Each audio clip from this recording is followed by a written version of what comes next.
The Dallas Cowboys get absolutely dominated on Monday Night Football, and it's clear that they better follow through before the trade deadline. That and more on today's edition of Locked On NFL. The new Locked On NFL. The madman Tyler Rowland is your double shot of NFL espresso with the Locked On local experts on every major story. Get ready, Rowland is revving up. The new Locked On NFL starts now. Locked On Podcast Network. Your team every day.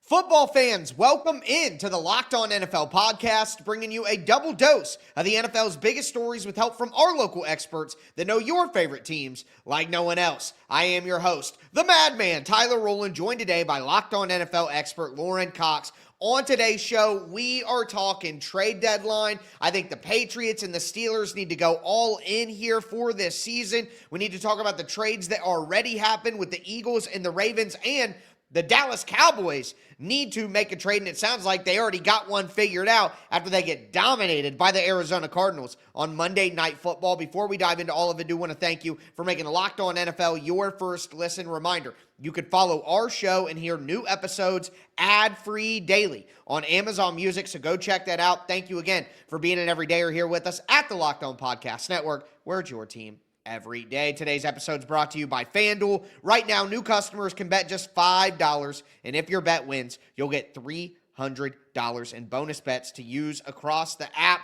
Lauren, 27-17. Honestly, the Cowboys made it a little bit closer late than what it really was, but coming out of this, you're looking at the Cowboys, and usually it's the defense that lets them down. But in this one, the offense could not get anything going. They turned over the ball multiple times, and I'm looking at both these teams, honestly, and I don't think either are very good. Yeah, it feels like for Dallas, we're kind of seeing the consequences of being stuck in a little bit of like team purgatory here, where it's like they've got money invested in good players, but the team isn't good enough in total to really, take that next step. But then you're not really in a good position to like blow things up either. So you're kind of trying to do this like transitional retool along the way with some young players, but then your expensive players are getting older, and it feels like they should be better than they are. And there's some coaching issues there, but we're in year one of the regime, so that's not going to change anytime soon either. Yeah, no, I don't think that we're getting big changes there, but big changes could be coming at the trade deadline for the Dallas Cowboys. And after that embarrassing performance, you got to wonder what it might be. And my guy Landon McCool from Locked On Cowboys talked about the big-time loss. The Dallas Cowboys get absolutely embarrassed at home as they sink to new lows in the season as they head into their bye. Hi, I'm Landon McCool with the Locked On Cowboys podcast, and this was a chance for the Cowboys to try to salvage something as they go into the bye week, maybe try to get some trades going, and then try to turn it around in the last half of the season and see if they can get some positive momentum going. But instead, they sink further into the muck as the Cowboys are dominated at home by the Arizona Cardinals, losing by more than a touchdown. It's really, there's so much to cover here. The Cowboys were poor across the board. It wasn't even just the defense. The offense was unable to put points on the board in the first half, and really, despite some last-minute heroics, didn't do very much at all offensively. There's lots to break down here, so for more on this, make sure you check us out all week on the Locked On Cowboys podcast. I mean, it's ugly. They needed to get this win to kind of stay in it and tell themselves, we got a move to make. And after Jerry Jones said in a national interview, he's already got a trade done on Monday that's going to be announced on Tuesday, you're like, they definitely expected to win this game. And you have to wonder if they might have a little bit of buyer's remorse on whatever that trade was after looking at the team dropping to 3-5-1. Well, it's just strange that, is the team that sold off Micah Parsons going to then be an aggressive buyer at the deadline? Direction here, seems so strange. We're so willing to say, all right, we're investing in the long-term future here. And not that you're going to sell your whole roster at the deadline right now, but I think it'd be weird to take some of that draft capital you just got for Micah Parsons and turn around and get a player that certainly isn't going to be as good as Micah Parsons. But right. I understand you're moving resources and maybe they want to bolster that secondary or, a different spot other than a pass rusher, for example. But I just don't know that there's a big trade out there that's going to fix what's wrong with Dallas right now. Well, Jerry Jones says the trade that they're going to make and blow our minds is going to fix some of their issues. So we will see what that means. It's crazy because you look at the Cardinals and they win the game, and one of their issues might be Kyler Murray. And I think that is a conversation that's going to be had, and something that, my guy Alex Clancy from Locked On Cardinals was talking about after the game. Arizona Cardinals get a win. I haven't said that for a long time. Alex Clancy, Locked On Cardinals. They dominated the Dallas Cowboys, and they didn't give up a multiple score lead in the fourth quarter, and they ended up scoring more points than the other team, and they ended up turning the Cowboys over multiple times, and the entire 2025 draft class, Walter Nolan, Will Johnson, Jordan Birch, Cody Simon, Denzel Burke, all made wildly impactful plays. What? Am I being punked? Jacoby Brissett should be the starter for the future. That's going to be an uncomfortable conversation to tell Kyler Murray. But the Arizona Cardinals showed the fight tonight, and they were able to put it together for 4 quarters, and we haven't seen that really all year. Their gift, Seattle next week. All that and more this week, Locked On Cardinals, your team every day. I think this is a proof of concept win for Jonathan Gannon. I think he can go to ownership and go to the general manager and be like, look, we've tried with Kyler Murray. He's obviously not the guy. We're way better with the backup in. And let's not pretend like Jacoby Brissett is a great quarterback and now the Cardinals are going to turn things around and, they're going to go from 3-5 and make this push with Jacoby Brissett. Like, that's not going to happen either.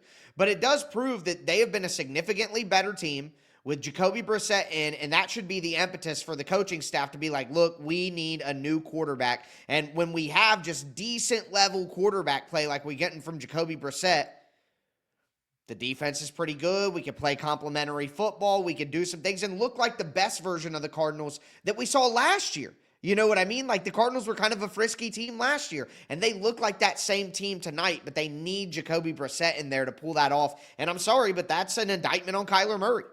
Yeah, there's something to be said about a veteran quarterback that just doesn't necessarily make the big plays, but just gets it in the hands of your playmakers. I mean, that's why you use a high draft picks on, guys like Marvin Harrison and Trey McBride as a second round pick, and even Michael Wilson in the third round, like to just kind of like let them do it instead of Kyler Murray trying to be the hero all the time. Mm-hmm. I do feel like there's going to be some aspect of like, well, it was Dallas, and that you don't have to, like, this is the perfect matchup for somebody like Jacoby Brissett to look pretty sharp against. But I think next week at Seattle, I think there's going to be some coming back down to earth a little bit there of like, oh yeah, there's some real, like, the limitations are going to be a lot more visible again. And sure, maybe it's still the better option than Kyler Murray, but I don't think it's going to be like, oh, some revelation for the Cardinals offense. Like, no, you're going to be back to saying, oh yeah, wait a minute, this offense has some real holes that is not just at the quarterback position. I think that's fair, but they did put up 27 against the Colts and then 23 against the Packers and now 27 against the Cowboys. Like, that's 3 straight games of scoring more than 20 points. And when you look back at the rest of their schedule, they had only done that 21 with the Titans, 20 with the Seahawks, but before 15 and 27 and 20. Like, it's not like this offense has changed all that much from when Kyler Murray was in. They're just playing a better brand of football. So I do think that makes for an interesting conversation because it seems like the offense is playing better, but you look at it and Kyler Murray could argue how much better. You know what I mean? Like, the rest of the team is playing better. I don't think Kyler Murray is the guy for them long term. I think he's a guy who I'm going to look at this offseason as someone who could potentially be traded to a team that maybe doesn't like the quarterback class coming out. I think, maybe the New York Jets, they want to do this thing quickly. They could go out and get themselves a Kyler Murray. Like, you could see a team making a move like that potentially, and the Cardinals looking to kind of start things over with their own guy who they're committed to. But again, back to the final point, I don't think either of these teams are very good. Like, I don't think either of them are teams we got to worry about making a storm back to the playoffs or anything. I've heard Dolphins fans talk about wanting to replace Tua with Kyler just to give them a polar opposite style of quarterback. No.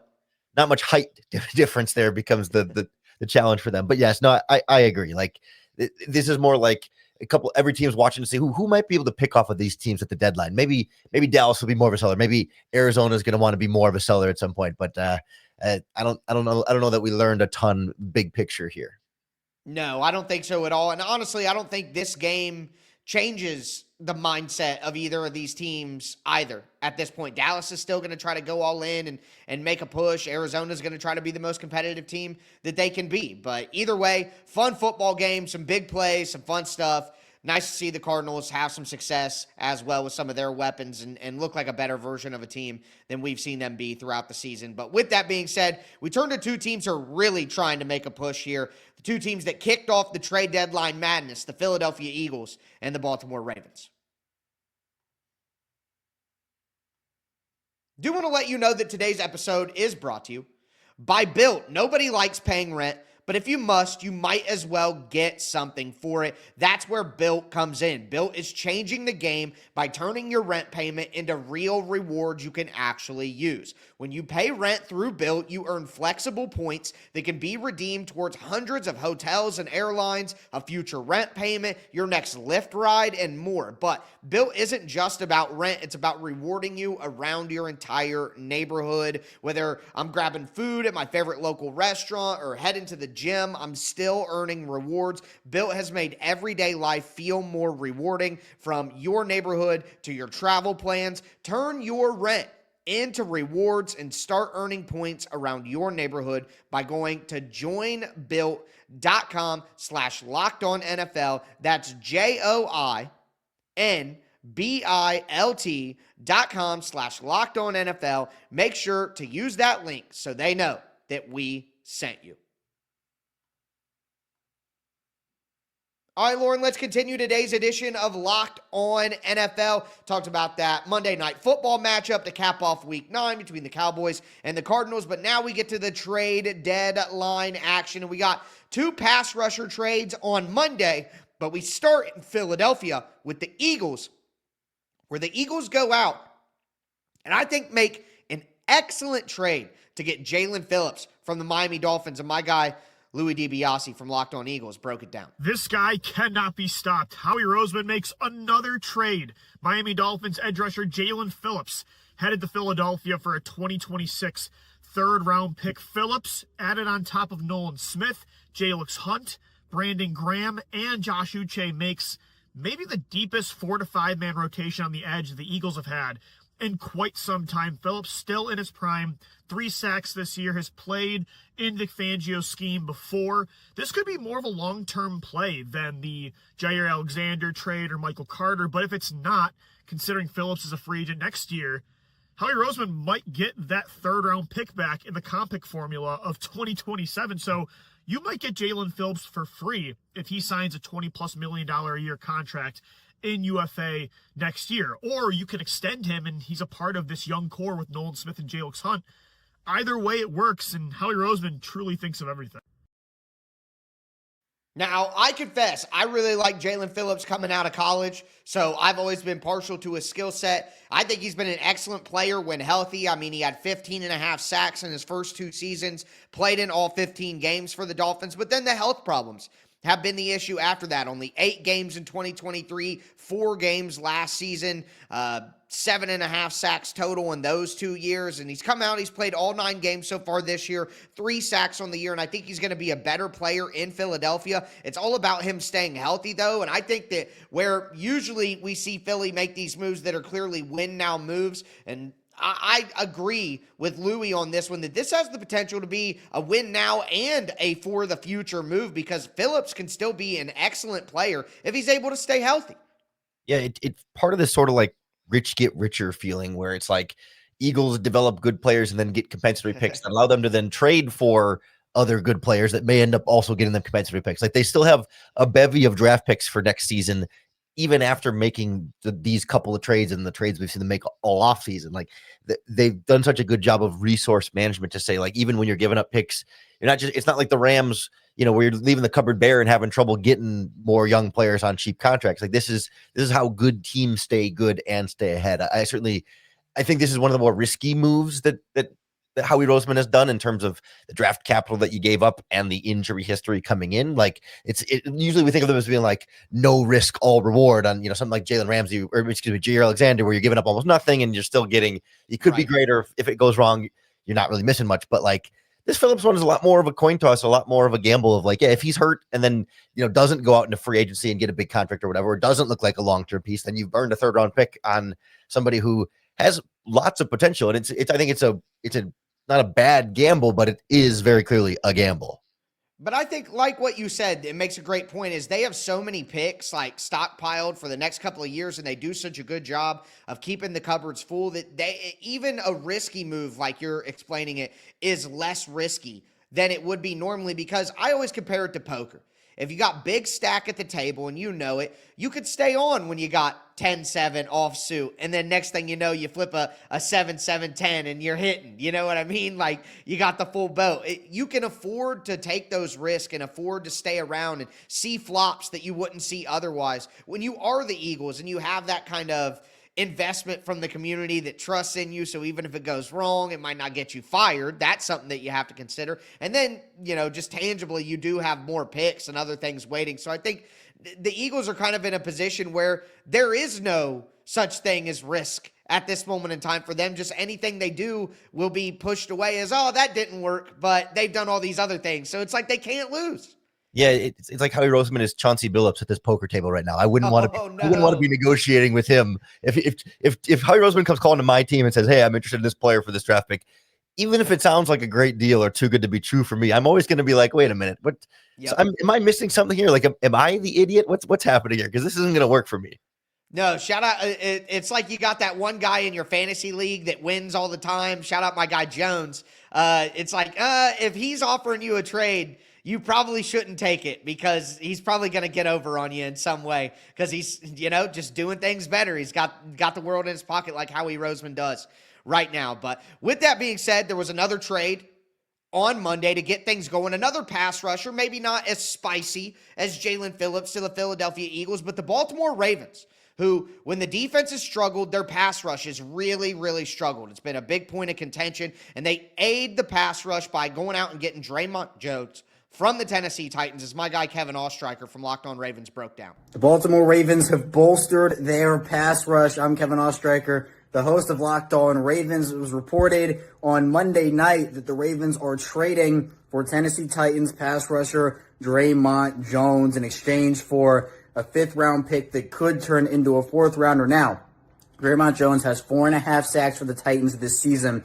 All of them have come in the last 4 games. He has inside-outside versatility, which Baltimore loves. They love to move guys around on the defense, have guys play a lot of different roles. But Baltimore has struggled to generate pressure when just rushing for. They've had to use a lot of blitzes, obviously with Kyle Hamilton. And for me, this is a move that hopefully frees up even more on this defense and will help guys like Kyle Van Noy, Mike Green, and David Ojabo in that edge room. Baltimore only had 3 edge rushers. Now they add a 4th. And maybe more moves to come, as the deadline is still on Tuesday. So for more on the Ravens and Dre'Mont Jones, be sure to check out the Locked On Ravens podcast and subscribe on YouTube, part of the Locked On Podcast Network.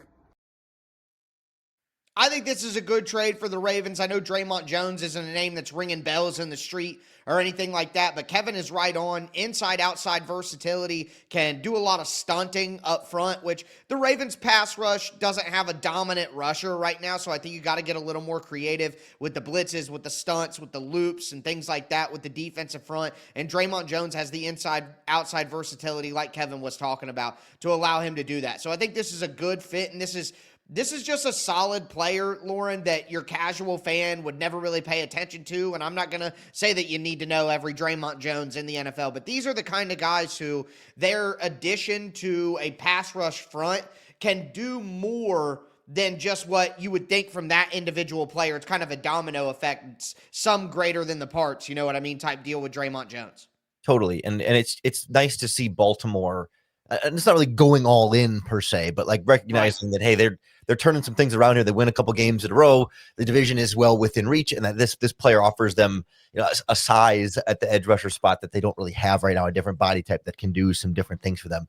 I like Dre'Mont Jones a lot, and it's an interesting player. He's the rare free agent bust for another team years ago that ends up becoming a good trade value. The Seahawks had given him a huge contract when he left Denver a few years ago. There was a big bidding war for Dre'Mont Jones in free agency, and then pretty underwhelming in Seattle. They cut him. He gets the 1-year deal in Tennessee, has a decent start to the year, and all of a sudden, smart move to pick up the guy that a couple years ago was just a big disappointment. So it's kind of cool to see that come full circle. And really for him, I think it's more about expectations. He was brought to Seattle to be, the big piece for the defensive line. But if in Baltimore, he could just be a guy in that rotation, I think everyone's a little bit more happy at that level. Yeah, and he's been playing a lot better football as of late. Really a good addition from the Titans' perspective, just because it is a Titans trade. To sign a guy in free agency, things aren't going well, but to use a one-year deal and a guy that wasn't going to come back and that you were going to get rid of in a season that doesn't matter, to get a conditional fifth that could be a fourth out of that's pretty good for both teams. I think it's a really fair deal. Smart for the Ravens. And again, the Ravens have a great chance to turn things around. They play the Vikings this week, which I know J.J. McCarthy had a good game, but I'm not going to act like the Vikings are awesome all of a sudden. Then the Browns, the Jets, the Bengals, they still have 2 games against the Steelers, another game against the Bengals as well. Like the Ravens still have a great opportunity, and I think this is a good move to try to get their defense to be even better going forward. But there's some other teams out there that I think need to make moves as well, and particularly at wide receiver, where the Steelers and the Patriots need to go all in.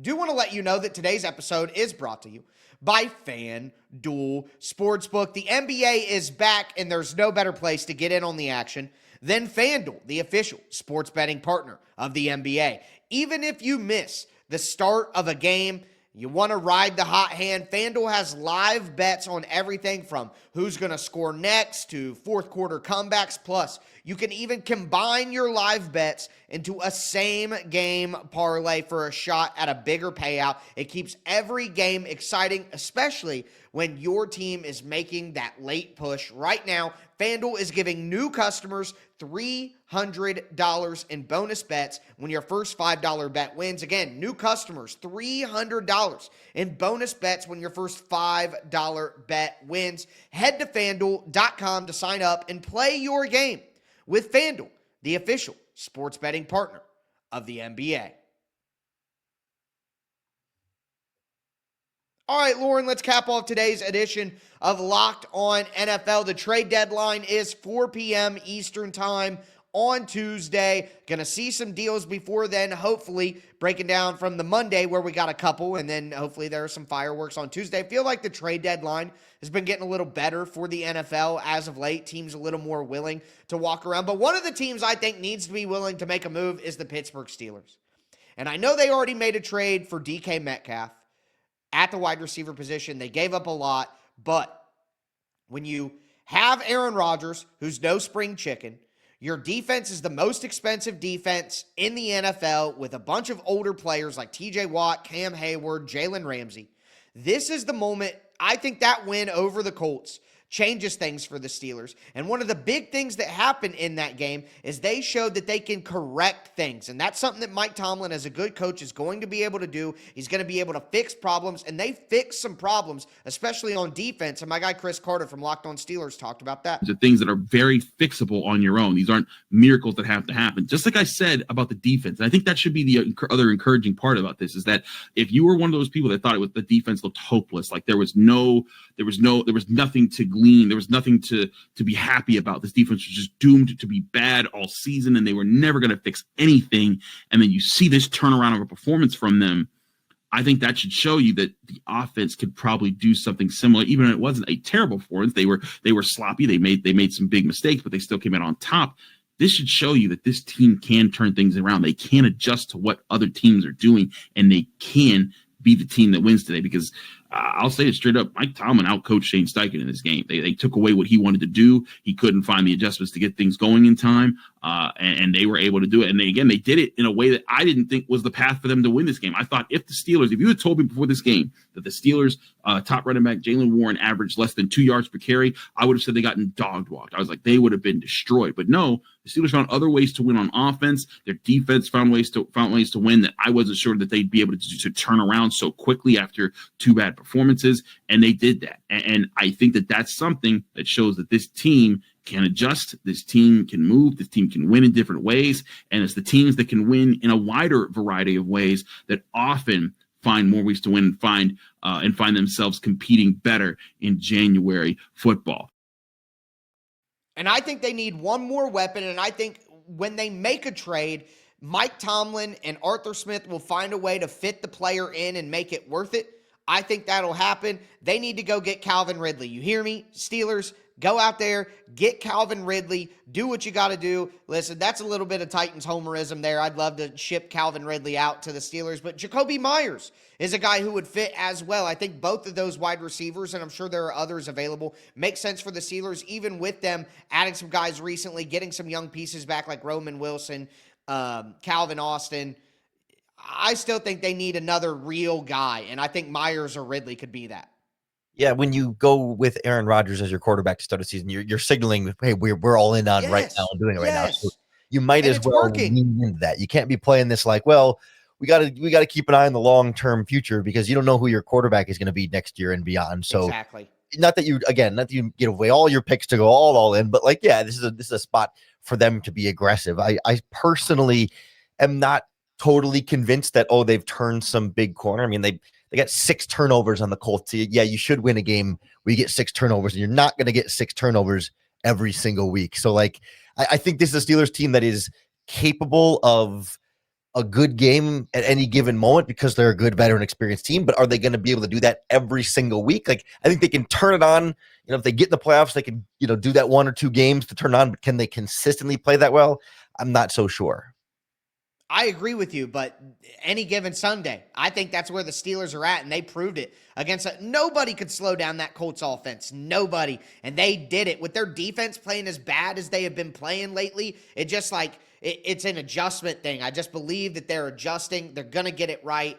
They got to go all in. Give Aaron Rodgers another real, legitimate veteran target with some speed. I think Calvin Ridley would be perfect. Come on, Steelers. You know you want to do it. Go make the play. But I also think that the New England Patriots are a team that needs to consider making a deal. You have Drake May. He's playing very good football. You have very little guys who need big-time deals on that roster that you're going to take money away from. Drake May is on his rookie contract, which gives you more ability. The Patriots really have a window here. The AFC is wide open. They really have a chance to make a play. They don't have enough on the offensive side of the ball for when May doesn't play his best, which is something that was discussed on Locked On Patriots this week. Not every single game is going to be a thing of beauty.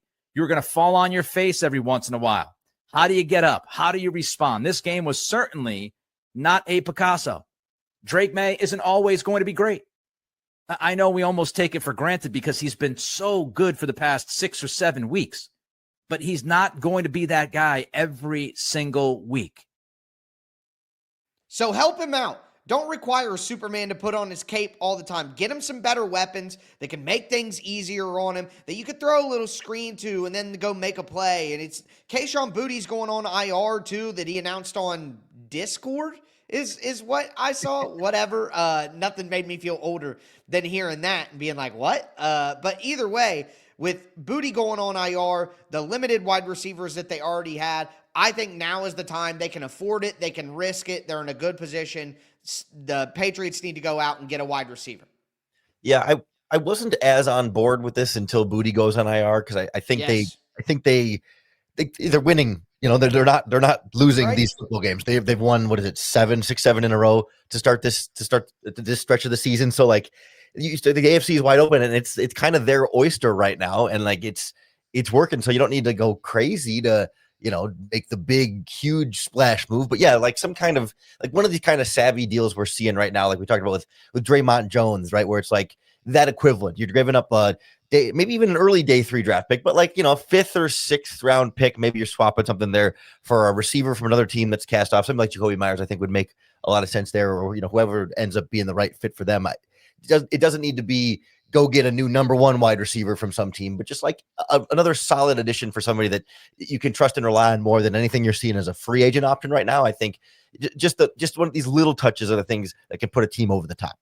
No, I'm with you there. And I mean, the Patriots also have some extra capital. They just traded Kyle Duggar and Keon White, so they got some picks back, which could give them more ability to make something happen there. But I think we are going to see some deals on trade deadline day, and we'll be here to break them all down on Locked On NFL. But that's going to do it for today's edition of Locked On NFL. I am your host, the Madman Tyler Rowland, for my co-host, Lauren Cox, as we tell you every episode. Thanks for tuning in, and stay safe out there.